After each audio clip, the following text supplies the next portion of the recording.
Hello, everyone. Good evening. My name is Mike Bolthouse with St. Louis Children's Hospital, and welcome to our Facebook Live event, Ask the Experts, helping parents navigate back to school. With us this evening, we have two such experts, Dr. Rachel Orscheln and Dr. Jason Newland. Both are pediatric infectious disease specialists at Washington University School of Medicine and St. Louis Children's Hospital. Before we get started, we have a lot to get to, and we want to thank those of you who are already submitting questions. Wanted to just kind of go over really quickly some of the framework here. So obviously, I think even when we got the wheels turning on this event, the environment, the external environment around back to school has obviously been rapidly evolving over the last several days, with a lot of the local districts going to all virtual learning to start the school year. So we will be addressing. I guess the point here is that as many people are on this event, there are probably a unique perspective for each one of those individuals. So we're going to try and give some general guidance here. That said, Dr. Orscheln and Dr. Newland are infectious disease experts, so there are definitely topics that will be in their wheelhouse, and there are others that they will likely defer on, and certainly they will guide us on that. But we're largely talking about infection prevention and getting back to school safely, whether that's in a matter of a few weeks or a little bit later in the school year. And then wanted to give a quick heads up about as it pertains to the topics we're covering tonight. We're also looking at hosting another one of these events next Wednesday, August 12th. And the subject of that will be the mental health aspects of delaying school openings or the reopening of school for both kids and parents. So there will be more information on that forthcoming. But as we get into it this evening, we're going to open up with some prepared material from Dr. Orscheln. So Dr. Orscheln, if you want to start to queue up your screen, and I know that you've got some things that you want to talk to people about. And as we go along, I think one of the things that we've seen early on in terms of questions is, just explaining to folks why it's been so hard for all of us to keep up with the new news that seems to come out daily and the new guidance that comes out frequently on this novel coronavirus.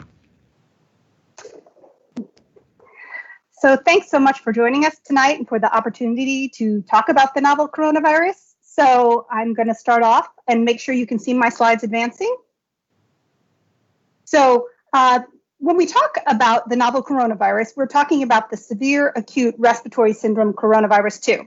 And we call this the novel coronavirus because we have other circulating coronaviruses. There are about 4 that cause kind of a common cold that circulate in the St. Louis region and throughout the United States every year.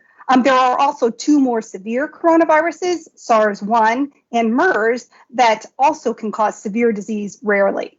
When we talk about the disease that is caused by the novel coronavirus, that's what we call COVID-19. And this truly is a novel situation. So we have been learning over the last few months about this infection, and our knowledge about this will continue to evolve over time. So in terms of what we know about transmission, this is primarily an infection that is spread by respiratory droplets. That means when a person coughs or sneezes or talks loudly or sings, that droplets leave their mouth and nose and then travel in the air.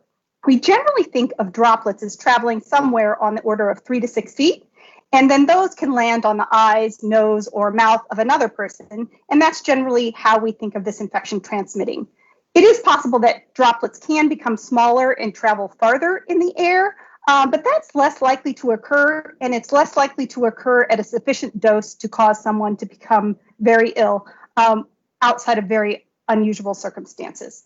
This virus can also contaminate objects, and so certainly if a person wipes their nose and then touches an object and another person touches that object and then touches their eyes, nose, or mouth, that's a way that it can spread through direct contact. But that is probably a minor route of spread, and this is really primarily spread through respiratory droplets. So in terms of the symptoms of the novel coronavirus, these have overlap with really all the other symptoms of illness, particularly in childhood. You can see fever and chills, although most children with this infection won't have fever. The most common symptoms we see are cough and runny nose and sore throat. You can also see shortness of breath or difficulty breathing, and then more general symptoms such as fatigue, muscle or body aches, and headaches. The one symptom that's pretty specific for infection with the novel coronavirus is this new loss of taste or smell. And then in children and in adults, you can see nausea, vomiting, and diarrhea as a constellation of symptoms that can indicate infection with this novel pathogen. After exposure to the novel coronavirus, we typically see an incubation period of anywhere between 2 days and 2 weeks in terms of when symptoms are likely to onset. It's typically around 4 to 5 days. So in terms of how children play into the epidemiology of the infection with the novel coronavirus, it appears that children are much less likely to have a clinically apparent infection. So children overall make up a small percentage of cases. And some of this is due to the fact that because they have relatively minor symptoms, they may not be tested as often. But overall, even in careful studies, when you look at the rate of infection among children, you can see that children make up somewhere between 6 and 12 cases per 100,000, and really somewhere around 5% of total cases are in children. When you look at infection, it appears that children are somewhat less susceptible to this infection. And the way we know this is if we look at careful studies of households where there was a person that was infected, and then we look at their contacts within the household carefully with nasal swabs or other testing. And we see in some studies about 4% of children of household contacts develop the infection as compared to 28% of spouses. We've also seen descriptions in communities where there's been a known exposure where children are affected at a much lower rate than the adults in the community. In terms of transmission, children, particularly younger children, seem less likely to be able to transmit this infection. Children are only rarely described as being the index case. And when they are the index case or the first person in their household to experience this infection, they seem to transmit it less than older children or adults. So it seems particularly that children less than 10 years of age transmit this infection less often than adolescents and adults. We know that adults can transmit this infection when they're pre-symptomatic or asymptomatic. And this may be true for children, but it has not been demonstrated that asymptomatic transmission has occurred from a child. And when we've looked at schools that have been in operation in other parts of the world where cases of the novel coronavirus infection have occurred, we have seen very few cases of secondary spread, particularly in situations where good mitigation strategies are followed. So when we think about this, though, there are likely to be circumstances where this infection can spread very easily. And I think we all can now appreciate that children can become infected. So in circumstances like overnight sleepaway camps, you can see transmission when people are in very close quarters with one another, when there's poor circulation or lack of ventilation in an area, where there are lots of activities like singing and shouting, and where there is a lack of use of face covering. So we know in situations where children are, where there are these different types of activities, they can become infected.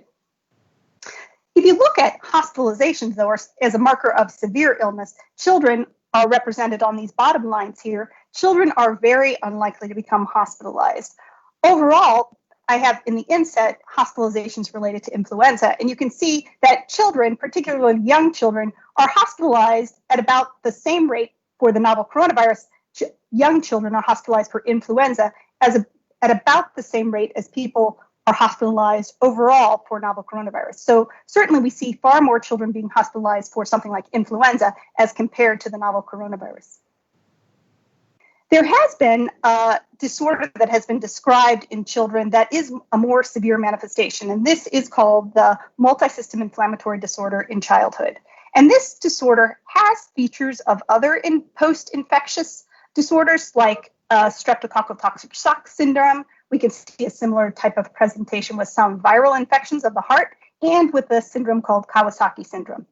This appears to be a process that occurs post-infectious. So it doesn't appear usually that the children are acutely infected with the novel coronavirus, but it seems to develop maybe several weeks after that infection. So most children who have been diagnosed with this disorder have a known exposure to someone with the novel coronavirus infection, or they can demonstrate antibodies or immune proteins to the novel coronavirus. This is a serious disorder, but most children have fully recovered because it is a treatable condition. So when we think about the mild course that most children have with infection with the novel coronavirus, we start to think about how can we get back to school. And some people have asked, well, we closed the schools down when we had very few cases in our community. How can we even think about opening up now? So I would say that in the early phase of the pandemic, we faced some severe limitations in resources. We didn't have supplies like personal protective equipment for doctors and nurses. These supplies are often produced in other countries that had supply chain issues. We also lacked adequate diagnostic testing and the supplies necessary to perform those tests. We also lacked knowledge about the appropriate ways to treat patients. We didn't know the best strategies to prevent infection and protect vulnerable individuals. And we were also unsure of the role that children played in this infection. So currently, we are at a different point. We have more supplies available to us. We have more testing, although we could still use more. We've gained knowledge about a better way to treat patients. We also know better how the virus spreads and what strategies work to prevent spread. From hair salons to hospitals, we have shown that with proper screening, hygiene, and face mask usage, we are able to keep people safe and free of infection. We've also learned that children are very unlikely to become significantly ill from this infection and seem to play a lesser role in spreading this infection. And we've seen that schools, child care centers, and day camps have been able to operate with the proper mitigation strategies in place. So we know that we are in this for the long haul with this particular infection. We don't have a vaccine we have vaccines in development. We do not have one available to us at this time. And we also understand the profound negative impact of loss of in-person schooling for children. And because of this, we know that in-person schooling can be conducted if the right situation and strategies are in place. So some of the things we need to do in order to have school in session is we certainly have to have state and local orders that allow for school opening. We also have to have protections in place for students and employees who might be at higher risk for severe illness.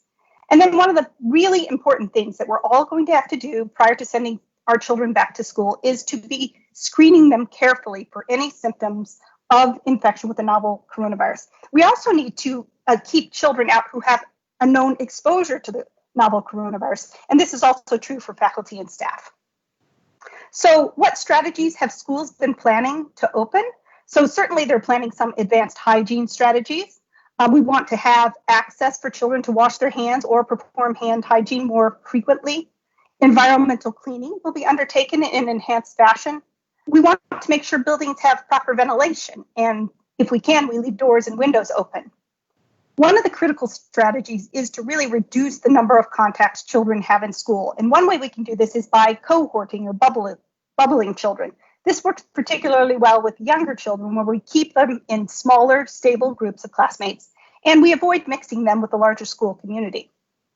We know that using face masks reduces the chances of spread of infection. And we have seen, and I have been surprised by how children can really faithfully use face masks to a degree which I thought was not possible.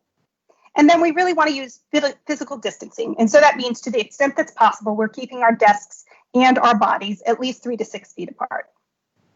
So one of the reasons why we do a lot of these strategies, I mentioned previously that children seem to be at lower risk of acquiring this infection, but we also want to prevent children from being considered a close contact of someone with an infection. And this is important for the process of contact tracing. So contact tracing is the process by which you identify people who are close contacts with someone with infection with a novel coronavirus. And the reason why we do this is we want to detect infection early or people at risk for infection, and we can prevent secondary cases through the use of quarantine.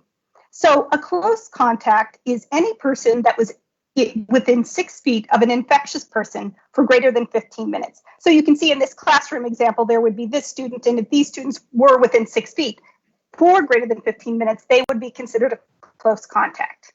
If a student is identified as a close contact, then they will be asked to stay at home for quarantine for 14 days from their last exposure.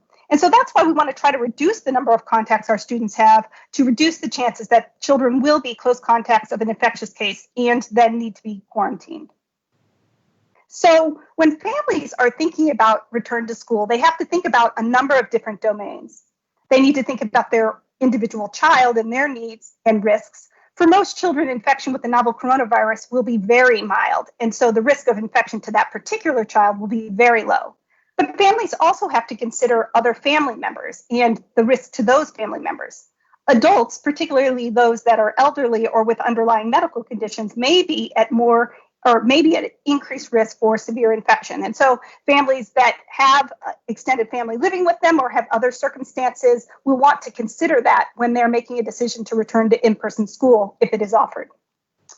Then they also need to think about the resources and needs available to the family. So certainly many families may be able to stay home, and some families may need in-person schooling for their children. Also, the needs of the child should be considered in this particular equation. And we also want to think about the impact of needing to quarantine on our ability to work or do other activities that are necessary. So what can we all do to make it likely that school will be the safest place to be possible? Well, what we can do is reduce the chances that we have spread of the novel coronavirus in our community, because the lower the spread of the coronavirus in our community, the lower the chance that any person will come to school and later be diagnosed with this particular infection. So the things that we're asking everybody to do in this circumstance is to stay home when you're sick. If you have any symptoms, which could be related to infection with the novel coronavirus, we're asking people to stay home. We also are asking people to practice physical distancing. If we have distance between us and other individuals, we reduce the likelihood that infection can spread. We also want to limit our contacts and limit our time in crowds, because these are places where infection can spread more easily. We want to wash our hands frequently or use alcohol-based hand sanitizer. And it's really important to use face coverings, particularly when you're inside and in spaces where physical distancing is difficult. And then we really want to support each other. Different families will make different choices. We want to say thank you to those families who are deciding to keep their children at home, because that will reduce the number of children in school and reduce the contact number. And we also want to support those families that are choosing to send their children to school, because we will be able to best learn what strategies work best, and we'll be able to reassure ourselves that our school is going to be the safest place possible.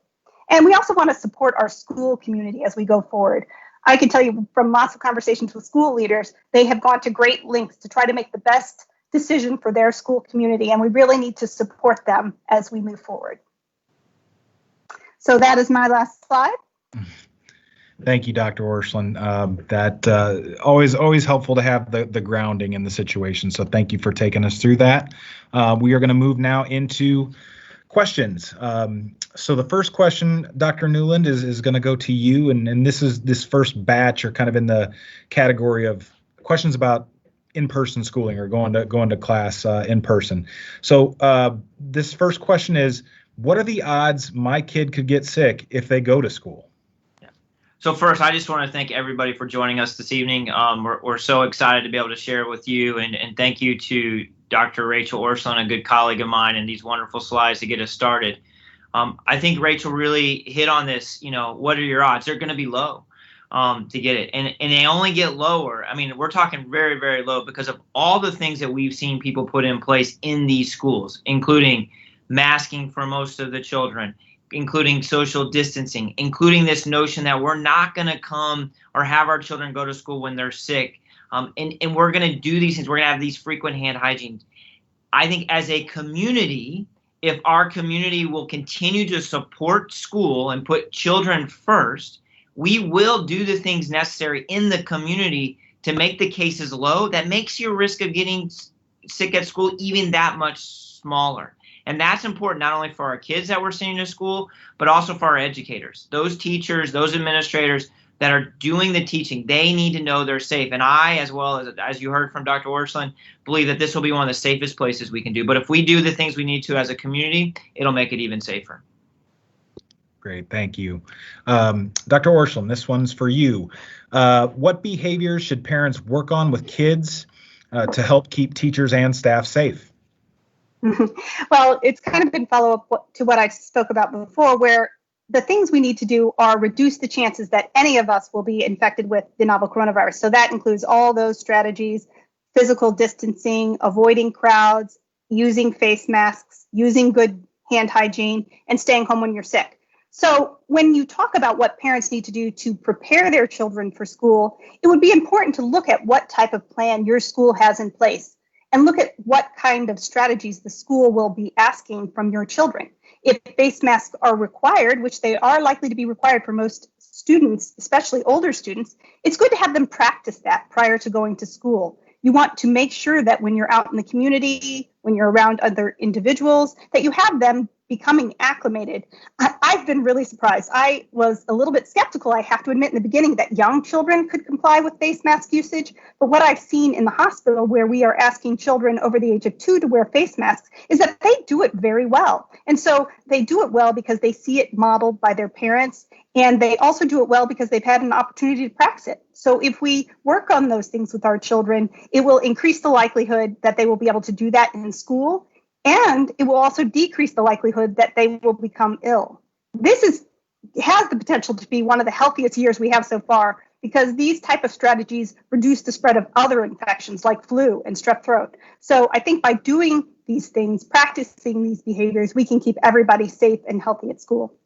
Yeah, it's amazing how well they wear the mask. I agree. I was in a clinic today, and I saw this little, like, probably 3-4-year-old walking in with this cool mask on. Now they get these really cool masks, and I think we sometimes underestimate and even underestimate our high schoolers and middle schoolers about how well they can do if we just support them and role model, as Rachel said. Thank you both. The next question, Dr. Newland, goes to you. It's a good question. What role do county health departments play in helping school districts make these decisions? Yeah, our partnership with our health departments is critical. I mean, our health departments are reviewing cases, seeing the data, identifying where there might be opportunities that we improve. They're allowing us to see and do some of the contact tracing we need to do. Now, their job has been made very, very difficult at times because of the number of cases that we're seeing. And so the more cases that we have, the less likely they're able to get the information in a quicker amount of time. And so I think the health department will be critical, and we'll continue to partner with them as they provide us this data. And more importantly, I think as parents, we need to be, doing our job to limit the number of cases, because that makes the job easier for everybody, including the health department. Thank you.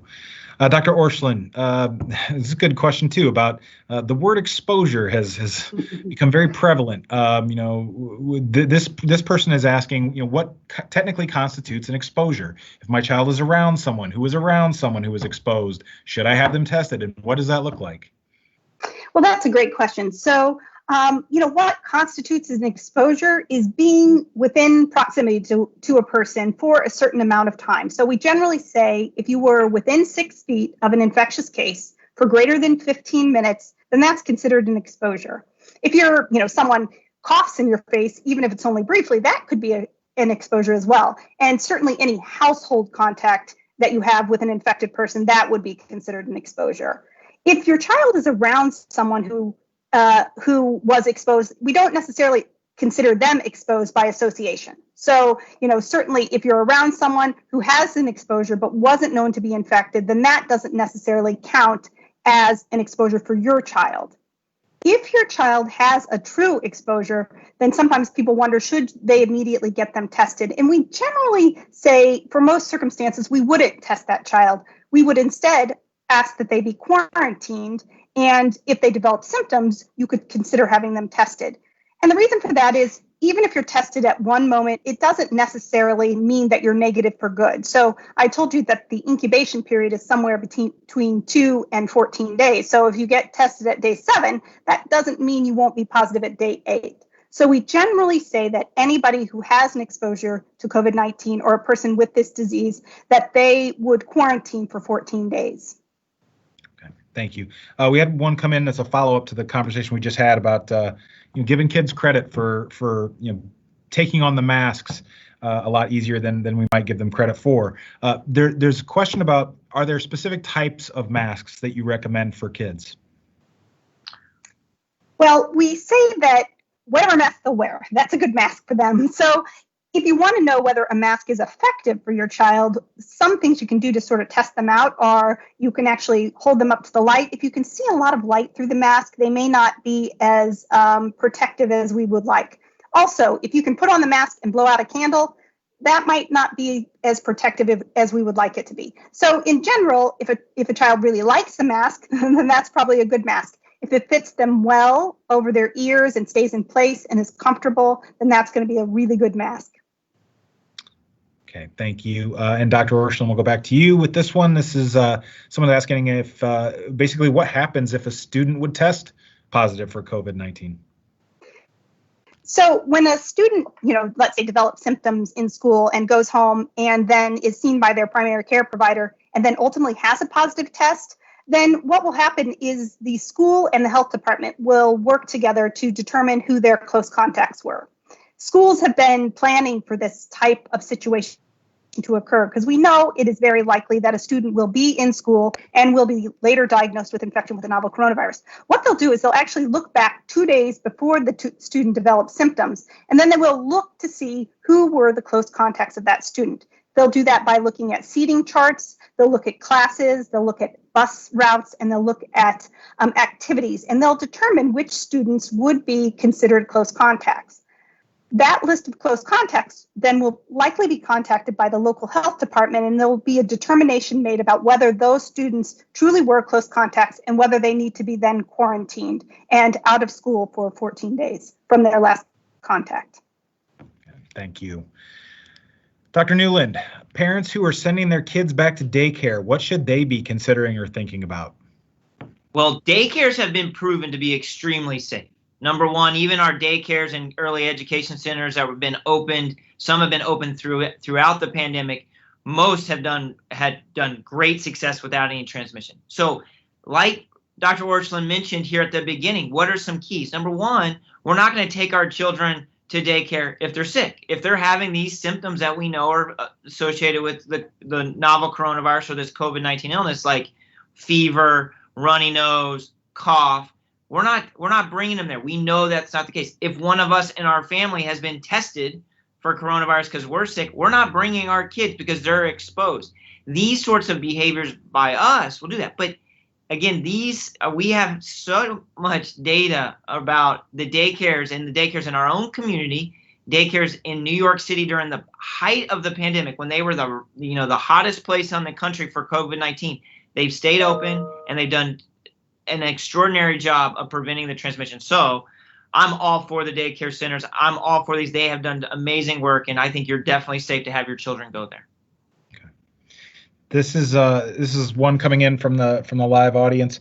Should parents who send their kids to school in person quarantine those kids from other families, from other kids, other family members? Basically, should they quarantine kids they're sending to in-person classes? Well, I think here's the thing. Those kids are going to be in an environment that is going to be really safe, and we're going to learn that more and more. Now, do they have more exposures than the child that stays home and doesn't around anybody? Well, yes, absolutely. They have more opportunity to potentially get contact that. But if they're wearing their masks, if we're not sending kids to school, then I think that we know that the risk is going to be low.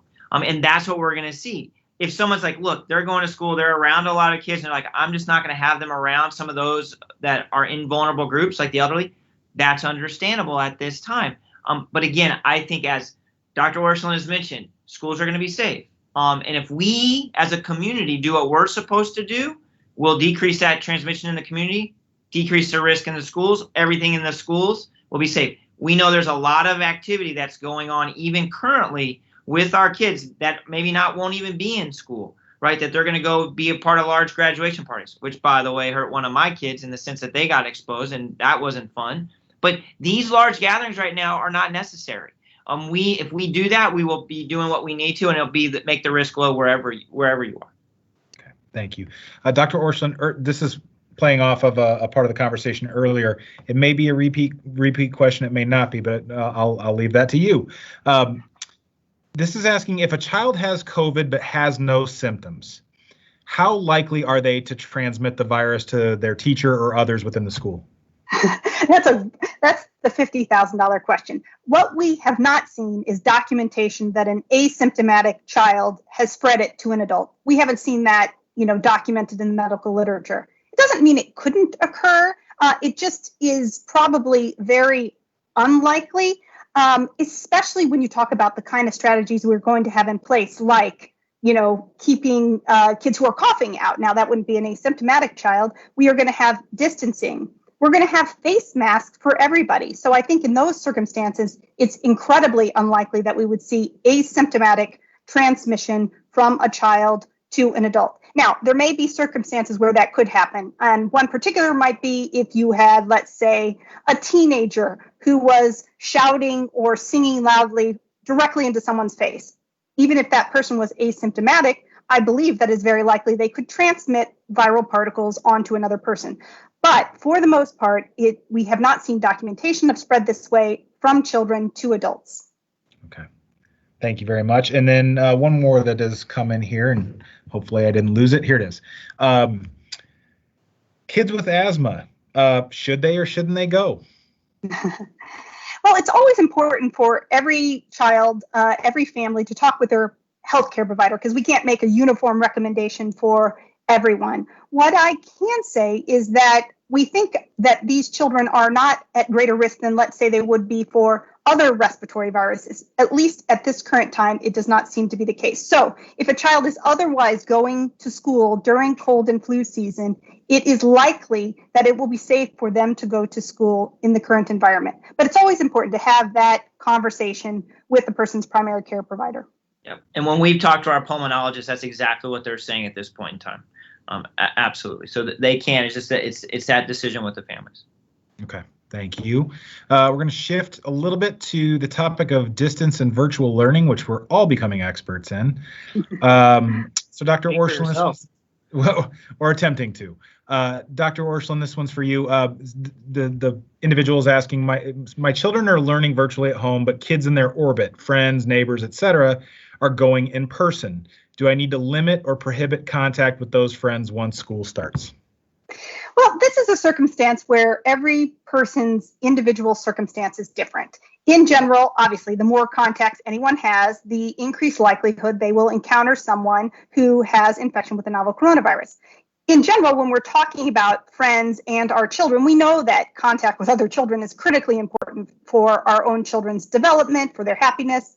So when we think about interactions, we think about things that will reduce the chance that there will be spread. And that includes things like making sure nobody's sick when they're getting together, doing activities that are safer. So that would be things that are outside, things that are physically distanced.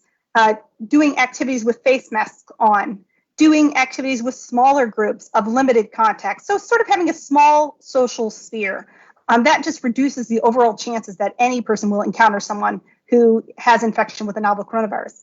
Like we've said, I think several times already in this talk, it's, the schools, if all the strategies are put in place, are going to be a place where we're hoping not to see a lot of transmission, because these strategies have been shown in other settings to be effective. We've seen that happen in childcare centers where you can really put these strategies in place and they can be effective in limiting the chances that anybody becomes infected. So I would say overall, though, we are still in a period where we want to reduce our number of contacts and we want to try to limit ourselves to those activities that are the safest. Okay, thank you. This one I'm definitely interested in as well. It's a great question. If my child is taking, Dr. Newland, if my child is taking classes virtually, can they still have study groups with friends? I think this goes to just what Dr. Orscheln just kind of mentioned. Of course, if you want to get rid of all risk, there is no study groups, right? And you do this maybe you do Zooms that's their study groups. They can do it virtually. You can take the risk a little bit more, right? And you can put them in the small group, hopefully being, 3 or 4, not 10 or 12, depending on what you want to call as small. I mean, we're talking, I would say less than 5 or 6 for sure is small. You can do that in a masking, distancing fashion. And then you could go to just give yourself a little bit more risk, as Dr. Orscheln mentioned, is that, you keep the sphere small, you got your bubble and you got your smaller bubble. And so, if one of the people in the bubble get sick with the novel coronavirus, well, then the bubble is exposed, right? And they need to sit down. So there are levels. You can take into account the family situations and those things. So I'm not going to say, no, you can't do it. I think you just have to understand that risk. I will tell you my own children, I have 3 teenagers. as does Dr. Orscheln, by the way. And they have their bubbles. They have their groups of friends, and their dad is, as you can imagine, is very nervous about them all the time. And I say, look, you're wearing your mask, and I don't want the bubbles being interrupted, and you got to understand those risks. And so that's what I think we have to do. And I think that goes to kind of even this small group studying scenarios. Okay, thank you. Circling back around a little bit on the subject of masks, this one's fairly specific, Dr. Orscheln. It says, I see lots of masks marketed as quote unquote cooling material that I think we're talking about the neck gaiters potentially here. They can be pulled up and down over your face throughout the day. Are these safe? Should there be a certain number of layers in a mask? Well, we generally want our masks to not be, again, a thing that you could blow a lot of air through or breathe a lot of air in. So, if you want to try to see if a mask is likely to be protective, you can hold it over your face and see if you can blow through it. If you can't, then it's likely to be fairly protective against, none of these things are perfectly protective, but fairly protective against transmission of the virus, either to you or from you to someone else. They're generally safe to wear. Masks are safe. People have made questions about whether you'll have a buildup of carbon dioxide in your body. And generally speaking, this is not going to happen through the use of face masks. We do not have them sealed around our face. They're not impermeable. And so they're definitely safe to wear. And then how protected they are depends on the type of material. And you can do some simple tests to see how likely they are to prevent your breath from going out or something from coming in. Okay. Thank you, Dr. Newland. Dr. Newland. This one's about exceptions. What mask exceptions are appropriate for school-aged kids? Well, first, most school-aged children, actually the 99% will do fine with the mask. Now, I know there's probably some others, whoa, my kid gets really anxious with the mask. I think we definitely know there is some anxiety, but that can be taught to and worked on, and that's where this role modeling, I think, Dr. Orscheln mentioned this earlier, let's start getting into that habit now. Now, there are some children that might have, some severely with sensory issues that could struggle with the mask, and I think, but for the most part, there will be a rare exception for masking, and I think when we look at kind of the benefits of masks based on what we've heard already in the great presentation, as well as I know there might be some people here from Springfield, Missouri watching. I mean, Springfield, Missouri has the case of the great clips with the hairdressers. We know that's protective when those were cloth-based masks. So we really need to kind of work toward that. But again, it'll be rare exceptions, but for the most part, everyone should be able to wear a mask. Great, thank you. Dr. Orscheln, how can parents discuss wearing masks or social distancing with young kids? This person asking for someone in the 3 to 4 year old range. Well, again, I've been impressed by young children being able to do this, and it really is a matter of a couple different things. One, when they see their parents do something, they're going to more readily accept doing it. So it's that role modeling.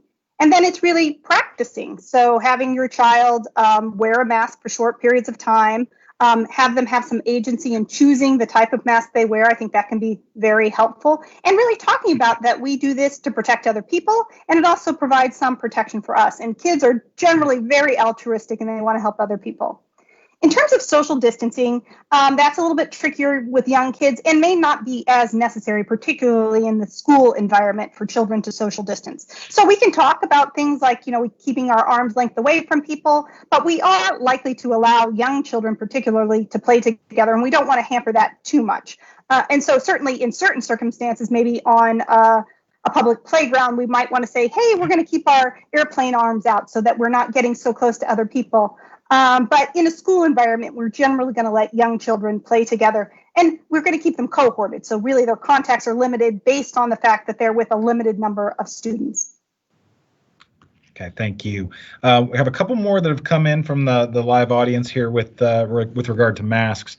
The first one says, should kids wear masks outside like at recess? And I would add to that, I know that there's been some things out in the news over the last day or so that have talked about potentially wearing them inside now too, depending on the situation within your family. But so I guess mask wearing outside of what we've traditionally been considering our bubble up till now. Any advice for listeners on that? Well, generally speaking, we're not. Oh, you want to go ahead, Jason? No, you got it. Okay. Generally speaking, we do not think masks are as necessary when we're in the outside environment, when we can be physically distanced. And we do know that kids will need a break from wearing a mask. They're not going to be able to wear them continuously throughout the day. And so really the outdoor environment, for so many reasons, is the best place for that to happen. You can have greater physical distancing between people. You have enhanced ventilation when you're outside. And so when we look at where transmission of this virus takes place, it's typically when there have been outbreaks or clusters in the inside environment. So really the outside is a good place to be and have your mask on, and we need to have those kind of breaks. With regard to the question of should you wear them at home, there are certain circumstances where that might be appropriate. If you have a known contact in your household, we know that wearing masks can reduce the chances that there'll be secondary cases. Now, I think that's probably impractical for most of us most of the time, but in certain circumstances, it could be recommended. Okay. Thank you. And then this next one on masks says, my child's school isn't requiring kids to wear masks. What can I do? Jason, you want to take that one? Yeah, that's a challenging situation. We understand. I think they might not be requiring it, but I know many are having recommendations. And, I think from what we have seen, we have evolved as we watch this, is that masking is a good thing. I mean, we know that there's a lot of upside. We don't know of any of the negatives yet. I mean, we've heard of people, maybe they're going to chew on it or, trade it. But that's not giving the kids the chance. So if they're my kids, I'm like, hey, you're going to school, I want you wearing the mask. And I think we should continue to support that, support our educators and teachers about the masking, because most likely they'll be in the mask and they'll feel a lot more comfortable if we're all masking and making sure our children are doing that as well. Yeah, I think that's particularly a good point. We really want especially the adults in the environment to be wearing a mask.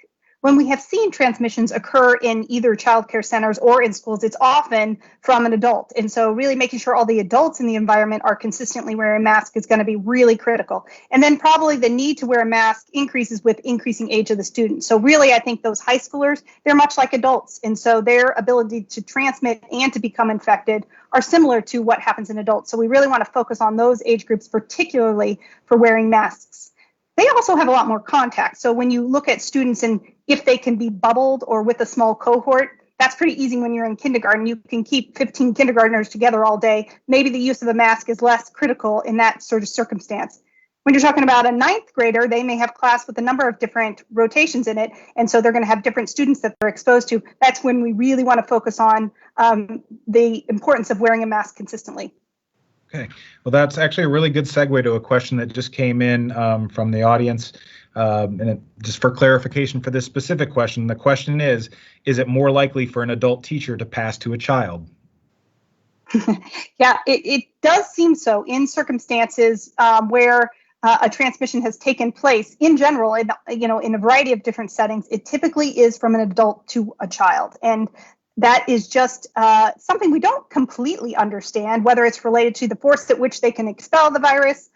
It doesn't necessarily seem to be related to the quantity of virus. There was a recent study that came out that looked at children versus adults, and they have similar amounts of viral RNA. Now, we don't know that means it's virus that can infect other people necessarily, but there does seem to be something different, particularly about young children, in that they don't seem to spread it as easily as teenagers and adults. Yeah, interesting household contact studies where they've looked at the index for that first person sick in the home. Most of those scenarios are the adult is the person, and then they give it to the child. And those we've seen that in a number of different studies.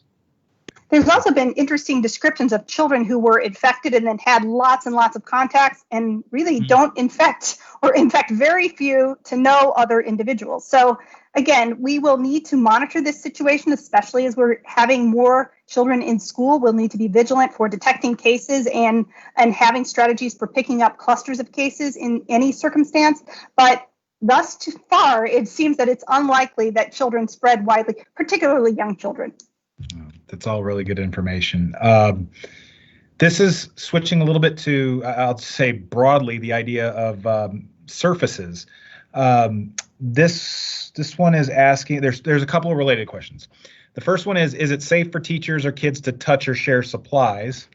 And then the other one is very straightforward. Does the virus live on a surface, and should kids be bringing things like backpacks and so on and so forth? Are they? I guess the question of what this person's getting at is, are they more exposed by bringing their own stuff to school? Well, we've been saying like we're going to try to limit our sharing.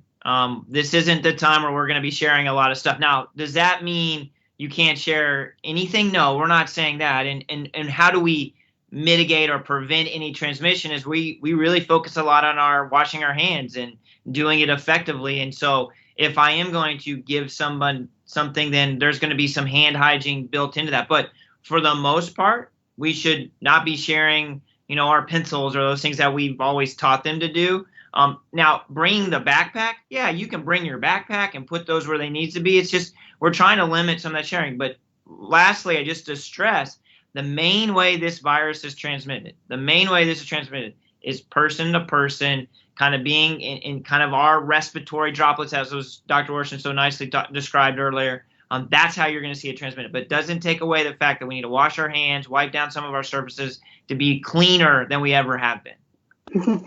There has been concern that, and it has been demonstrated that, let's say, when a sick person's in the hospital, you can find the virus in their environment.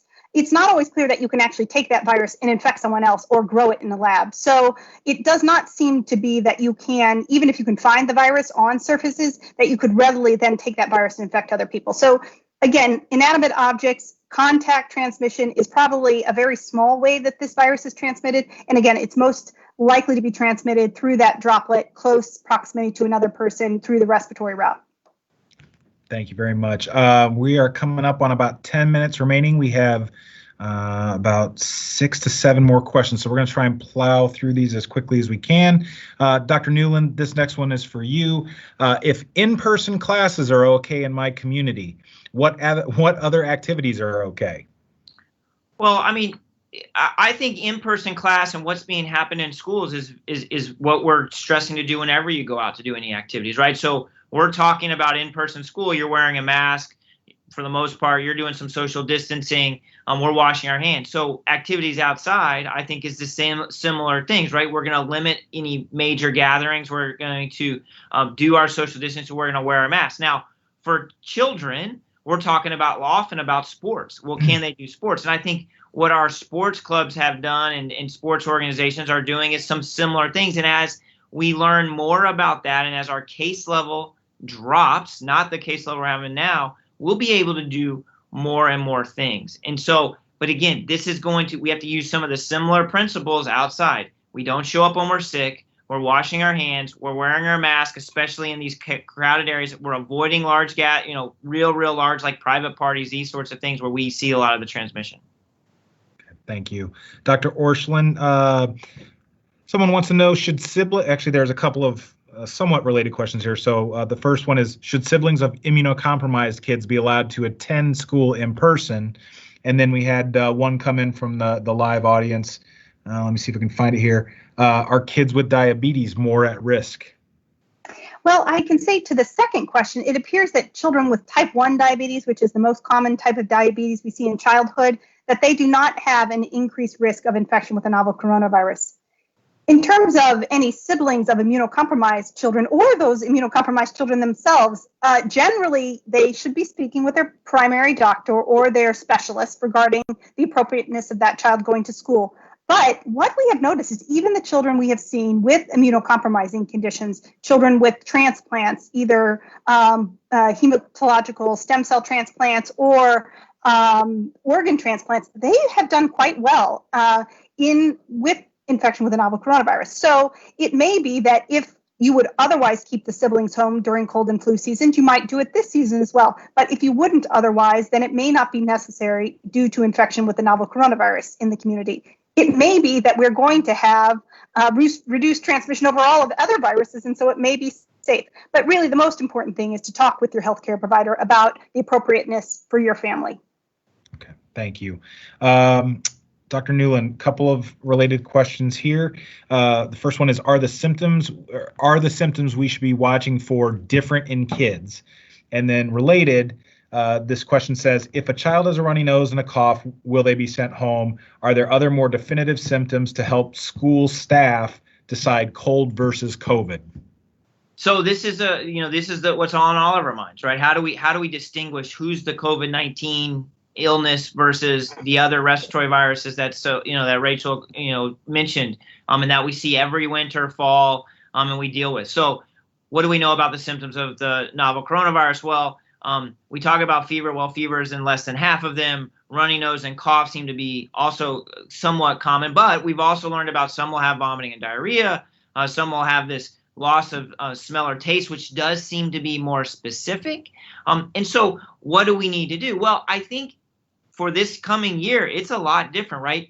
If we're having illnesses, these kind of respiratory viral-like illnesses in our schools, the first thing we have to think of is the novel coronavirus, because of how well it can transmit to others and because of the risk to our loved ones. And so if a child has runny nose and cough, those two symptoms, especially cough, and those are definitely new and not related to allergies that our doctor hasn't said, then that individual need not be in school. And being that our testing by this point is going to be awesome, you will be saying, hey, we're going to get them tested so that we know. And that's going to be important. And then we're going to also be saying not come back to school until those symptoms are improving. And so it's going to be different this year. And we as a community and a society have to realize that, if I have my runny nose and cough that just started because, my 2-year-old has it, I'm not coming to work, right? Because that's not what we need to be doing right now. And so this is going to be new for every one of us. I'll be the first to admit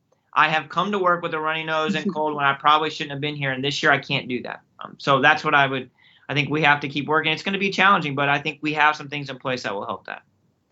And I think it's going to be challenging for schools. I think when we have children develop symptoms at school, most of the time it's not going to be infection with the novel coronavirus. So we don't need to act at that very minute. There have been questions about whether if a student at school develops any symptoms, a fever, a cough, runny nose, should all of the students in their cohort or what would be considered their close contacts be sent home as well? We generally would say no to that. Those children should be seen, evaluated by their primary care physician or provider, and have testing as appropriate, or an alternate diagnosis may be made. And only in the case that they're diagnosed with infection with the novel coronavirus would then we activate the detection of close contacts and then, quarantine as appropriate.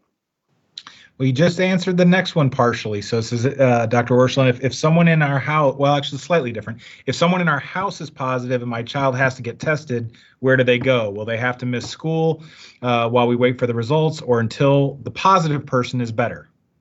This is one of the trickiest situations, because when you have a household contact who is infected with the novel coronavirus, you actually have to wait until your last exposure with them. So if you're living together, that's about day 10 of their illness. And then you need to be quarantined for 14 days after that. And so even if a child gets tested, they're still going to need to be quarantined for that long period of time. So generally speaking, we're not having the child tested unless symptoms develop, because then that would actually potentially shorten their time of of isolation, because your time of isolation is generally 10 days from your positive test or symptom onset.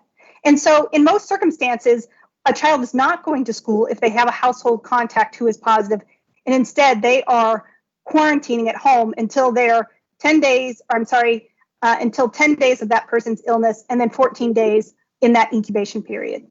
Now, there are a variety of locations where people can be tested in the community. I'm hoping that maybe we could post some of those sites. Generally speaking, health departments have some testing that's available, but there are various testing locations throughout the city and certainly the state. Thank you. This one's not necessarily. Well, maybe it is. I'm gonna ask it. So we've got several people who've weighed in on the subject of screen time, right? And then the question here is primarily around the virtual learning. Are there any concerns as pediatricians? There any concerns with the amount of screen time kids are going to have associated with virtual learning? Well, there's always a concern when children have to be sedentary. And so I think that's one of the issues with virtual learning, is that sometimes that results in increased number of hours of the day where a child is sitting. And certainly if you're not in a school environment, you may be sitting more. So I think that's one particular concern. I think, certainly there are other considerations for virtual learning. Some young children children with developmental disorders, children with limited access to internet may not benefit from virtual learning. So there are those considerations as well. In general, though, with really high quality virtual learning, if a child is engaged, and particularly if they have someone to supervise that activity, it can be very robust. And I think our schools and our school leaders have been working very diligently to try to maximize the benefit of virtual learning, because it may be necessary even if families don't choose that as their primary option. So we know that if a child is sick, we're going to ask them to be out of school for a longer period of time than we would in the past. Certainly if someone has a contact, either a family member or a school contact, and they're considered a close contact and need to quarantine, that could be 14 days out of school. So I think schools have been working to make that online virtual experience as robust as possible for all the different circumstances. Okay, thank you. Two more quick questions, and then we're gonna go ahead and wrap it up. This next one actually asks, is there such a thing as over hand sanitizing or over hand cleaning? I don't think in this time we can overdo it. I mean, I think for the most part, we're going to be, washing our hands or using hand sanitizers in our typical times before we eat, after we use the bathroom, after we eat. But I think you will do it some more, right? Maybe in the school setting, they're going to hand sanitize their way into the room. They're going to hand sanitize their way out of the room. They're going to hand sanitize their way into these different things. And we just have to think that we need to be clean and cleaner than we ever have been. And as Dr. Orscheln said, I think it might be the safest summer or safest winter and fall that we've ever seen in regards to school when it comes to respiratory viruses. Okay, and the last one here, Dr. Newland in particular, I think you'd mentioned we're headed into the fall and cold and flu season.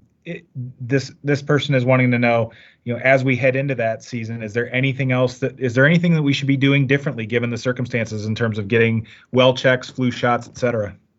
Well, I would like to emphasize the importance of getting flu shots. We've seen in other parts of the world that have made a really big push for influenza vaccinations, that they have seen a really dramatic decline in cases of influenza. And that's going to be really important because influenza has a lot of overlap with symptoms with the novel coronavirus. And influenza, frankly, is probably a more serious disease for children. And so we really want to do what we can to prevent influenza. And that's going to include getting flu shots for as many people as possible. Okay, great. Well, we're right up against our time for the evening, and we want to be respectful of your time and of the audience's time. But as we bring this to a close, I'd say first and foremost, Dr. Orscheln, Dr. Newland, thank you very much for taking the time. We know we had a lot of interest in this session in particular, and taking the time to share your expertise and insights on this topic with the viewers. Is there anything that you would like to offer listeners and viewers here as we wrap it up? Well, of course we would do this. No, you got to end it, Rachel, because you've done so much for this and really have led the charge here. I would just say that as a community, we have to just we have to be together in this. And what we as adults do and our behaviors outside will matter. And those behaviors will allow our kids to get back to school and be even safer at school. So I just hope we all remember that as we get ourselves closer to school. Sorry, you end it, Rachel. Absolutely. I just want to follow up on what Jason said. Everything we can do to reduce transmission in our community will make our schools the safest place to be. And also everything we can do to keep people healthy. And that's going to include things like not coming in when we're sick, getting our influenza vaccine. Those are the things we can do to really make sure our school year is going to be the safest one possible. All right. Well, we're right up against the 8 o'clock hour. Again, thank you both very much for spending this time with us this evening and sharing your expertise. For those of you who've tuned in, thank you very much. Thank you for the outstanding questions. And we hope that you found this beneficial. So thanks again to everyone, and good night. Thank you. Good night.